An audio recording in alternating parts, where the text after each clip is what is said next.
اعوذ باللہ من الشیطان الرجیم بسم اللہ الرحمن الرحیم۔ فرمان مصطفیٰ صلی اللہ علیہ وآلہ وسلم ہے کہ جس نے رمضان کی راتوں میں قیام کیا حالت ایمان میں اور حصول ثواب کے لیے تو اس کے گزشتہ سارے گناہ معاف کر دیے جاتے ہیں۔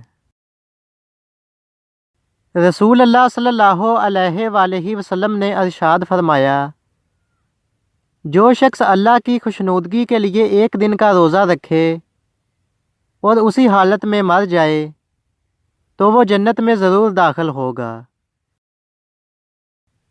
ویڈیو کو لائک کیجیے، اپنے دوستوں کے ساتھ شیئر کیجیے اور مزید اس طرح کی اسلامک ویڈیوز حاصل کرنے کے لیے ہمارے چینل کو سبسکرائب کریں۔ تو چلو دوستوں، ملتے ہیں نیکسٹ اچھی سی ویڈیو کے ساتھ۔ اپنا خیال رکھیے گا۔ اللہ حافظ۔